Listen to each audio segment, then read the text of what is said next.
April 2014, Flint, Michigan.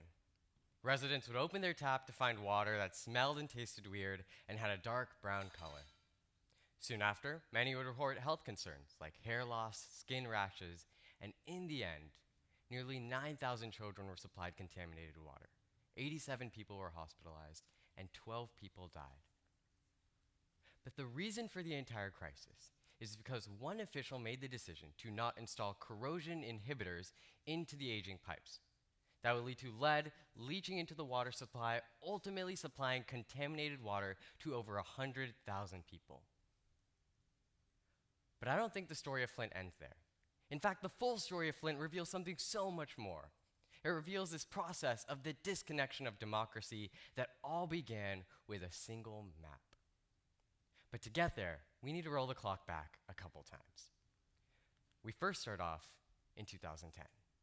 Every 10 years, legislators in every state start a process known as redistricting. What they do is they redraw districts to better and more accurately reflect the changes in populations and communities that has happened over the past 10 years. For example, right here in Florida, state legislators are currently redrawing districts to more accurately reflect the large increase in population that's happened in Florida over the past 10 years using the new census data. But the weird thing about Michigan, and most states in the country, as we'll see in a little, is that there's a mismatch between how the people vote and what the legislatures actually look like. In 2018, for example, in Michigan, Democrats gained over 200,000 more votes than Republicans, over 6% more, a sizable majority, but only ended up holding about a third of seats. The reason for this? Gerrymandering. Gerrymandering is like an election in reverse. Usually, the voters get to pick the politicians, but with gerrymandering, the politicians get to pick the voters. They do this by manipulating districts in such a way to undercut the political power of an opposing political party, or as it's often been used in the past, certain racial groups. You might have heard of gerrymandering because it comes up in our mainstream news every 10 years, but its history goes a lot further back than you might think. And that takes us to 1812 with a guy named Elbridge Gerry. Elbridge Gerry was the governor of Massachusetts at the time, and he would approve a map that was so weirdly manipulated that to give his party, the Democratic Republicans, a strong majority against his opposition party, the Federalists. But particularly, one district was so weirdly shaped that many people would mock it. And the Boston Gazette would say that because of this district that looked kind of like a salamander, they would dub it the Gerrymander. Today, there are two main types of gerrymandering, packing and cracking. Packing is when a bunch of districts with similar ideology or similar race is packed together into one district to minimize their individual voting power. Perhaps the most famous example of this is North Carolina's 12th district. What legislators did here was they took three largely majority minority and largely African American communities, packed them together into one district. So rather than them having 2 or 3 representatives, they only got 1. In fact, some parts of this district were so surgically cut out of North Carolina that it is only as wide as the highway. The other form of gerrymandering is known as cracking. This is an example of Ohio's 4th district, often known as the Duck District. In the process of cracking, politicians break up large areas with similar ideology to minimize, again, their voting strength. In Ohio's 4th district, what legislators did was they swept in part of the most liberal areas of Ohio into another largely rural and largely Republican area. They do this so that instead of this liberal area, the people that were living there being part of some majority, having a large say in their political representative, they now become a minority in a new district, and as a result, have far less political power. But all of that just brings us back to Flint. See, because the story of Flint doesn't actually start in 2014, it starts in 2011. When as a product and a legislature that was a product of perhaps one of the most gerrymandered maps in the country, they would pass a law known as the Emergency Manager Program. What this did was it basically said that for all financially struggling cities, we're going to throw out your local representatives and instead put in place an appointed emergency manager. Crucially, though, it's an appointed manager and not an elected one. In fact, there was so much outrage that came as a result of this that voters that lost their own local representatives brought a voter initiative onto the ballot and overwhelmingly voted to remove the law.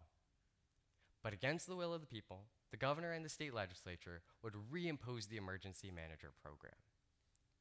What gerrymandering basically does is it insulates politicians from external political pressure. Because when they no longer have to worry about losing their next election, because gerrymandering can virtually guarantee they always win it, they no longer have to listen to what the people that they're actually supposed to represent, what they actually want. The emergency manager that was put in place for Flint would make the decision to not install corrosion inhibitors to save $100 a day, ultimately leading to one of the largest public water health catastrophes of the past several decades. The story of Flint and gerrymandering isn't unique to Michigan. It happens all over the country across party lines. This is an example of Maryland's 3rd district, Alabama's 7th, and Louisiana's 2nd. But if there's one thing that has been glaringly obvious of every single district that I've shown you so far, it's their odd shape. See, the thing about gerrymandering, it's incredibly difficult to empirically define, but really easy for our instinct to know when the district is unfair.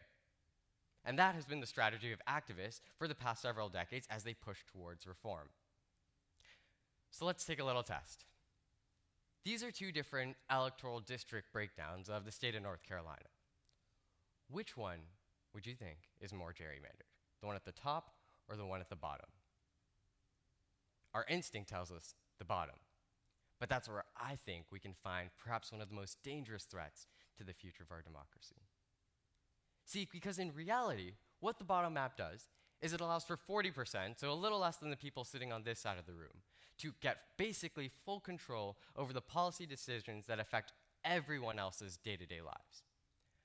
But the map at the top allows for just 20% of people to control everyone else's policy decisions. As technology finds its way closer and closer towards our electoral process, it becomes one of the greatest emergent threats against our democracy. Machine learning algorithms are able to optimize districts that are the most unfair districts we have ever seen look completely normal. They do this by being able to optimize certain characteristics of what a normal district should look like. I think the way for us to really understand why gerrymandering becomes so problematic is sort of a linear scale. On one end, we have the things that we can really perceive of how they directly impact us, our families, our children, our communities, and as a result, we're far more likely to take action, to bring reform, to bring change.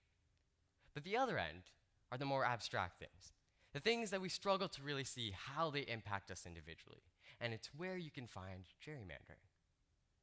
Because the conversation that happens on gerrymandering around every 10 years is a bunch of different maps and lines and uneven numbers, so it becomes difficult for us to see how it actually ends up impacting each and every one of our lives.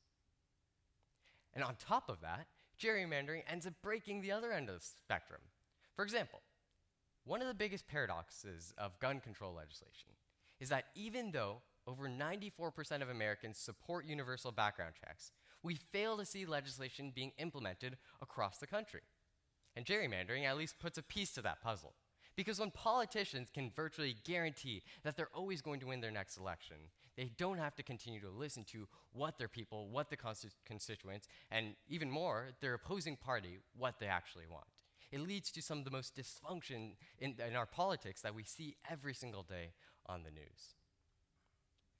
But even with all of that, I think a lot of hope can be found. For the past 2 decades, activists have been pushing for reform towards our system. And the most successful one of these has been what's known as an independent commission, where instead of having legislators who have an incentive to gerrymander, instead of having them draw the districts, you have people, citizens like you and me, sit on a panel and draw the most fair districts that we can come up with. So what can you do? We can all work towards some sort of reform, pushing and supporting activist groups that are fighting for solutions like independent commissions. But perhaps more important than that is a shift in our perspective.